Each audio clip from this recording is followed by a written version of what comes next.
At 4:21 a.m. Saturday, President Trump stunned the world, announcing U.S. forces captured Venezuela's Nicolás Maduro and his wife in a lightning raid.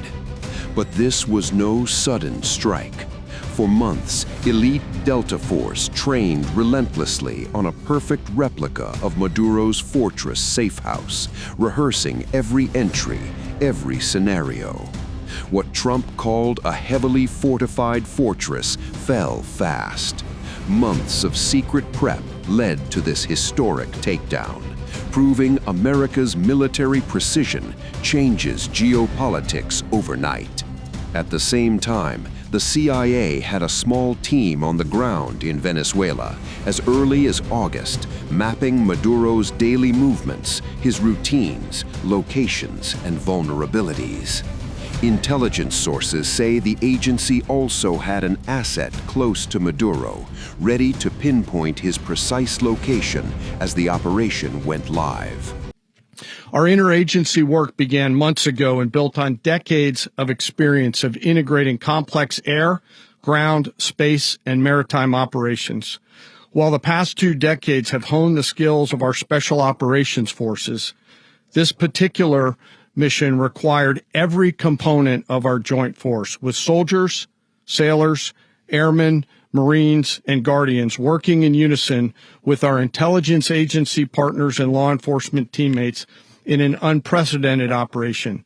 We leveraged our unmatched intelligence capabilities and our years of experience in hunting terrorists, and we could not have done this mission without the incredible work by various intelligence agencies, including the CIA, NSA, and NGA. We watched, we waited, we prepared, we remained patient and professional. This mission was meticulously planned, drawing lessons from decades of missions over the last many years, many missions over these last many years. This was an audacious operation. 4 days before the raid, Trump gave the mission final approval, defying military planners who urged waiting for clearer weather and less cloud cover. The green light dropped at 10:46 Eastern Friday. No delays, no hesitation. Trump overruled caution, launching Delta Force into history. The operation was given its name. Pentagon unleashes 150-plus aircraft armada. The Pentagon launched over 150 aircraft from 20 Western Hemisphere bases, F-35s, F-22s, B-1 bombers, drones, tankers, and electronic warfare jets roared into action. An aircraft carrier, 11 warships, and 15,000-plus troops waited in the Caribbean, positioned under counter-narcotics cover, ready to crush Maduro's regime. This wasn't a raid. It was total air and sea domination, history's largest strike force disguised as narco ops. Over the course of the night, aircraft began launching from 20 different bases on land and sea across the Western Hemisphere. In total, more than 150 aircraft, bombers, fighters, intelligence, reconnaissance, surveillance, rotary wing were in the air last night. Thousands and thousands of hours of experience were airborne. Our youngest crew member was 20, and our oldest crew member was 49, and there's simply no match for American military might. As the night began, the helicopters took off with the extraction force, which included law enforcement officers, and began their flight into Venezuela at 100 feet above the water.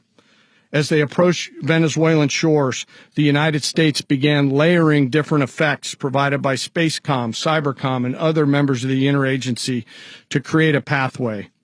Overhead, those forces were protected by aircraft from the United States Marines, the United States Navy, the United States Air Force, and the Air National Guard. The force included F-22s, F-35s, F-18s, EA-18s, E-2s, B-1 bombers, and other support aircraft, as well as numerous remotely piloted drones. Midnight strike, Maduro's last stand. As midnight approached, U.S. aircraft obliterated Caracas air defenses.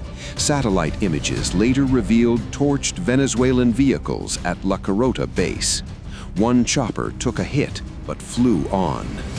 By 1 a.m., Delta Force hit Maduro's compound.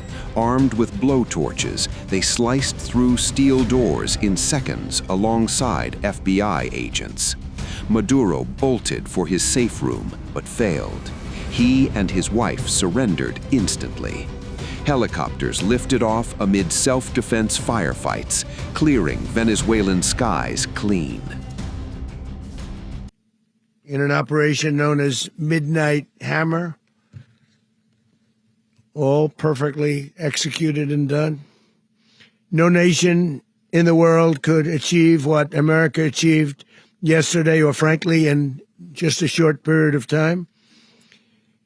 All Venezuelan military capacities were rendered powerless as the men and women of our military, working with U.S. law enforcement, successfully captured Maduro in the dead of night.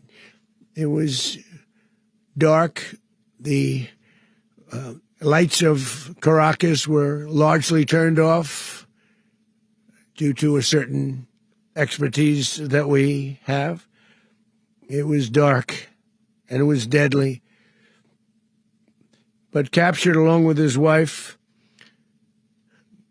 Celia Flores, both of whom now face American justice. Maduro and Flores have been indicted in the Southern District of New York, it's Jay Clayton, for their campaign of deadly narco-terrorism against the United States and its citizens. I want to thank the men and women of our military who achieved such an extraordinary success overnight.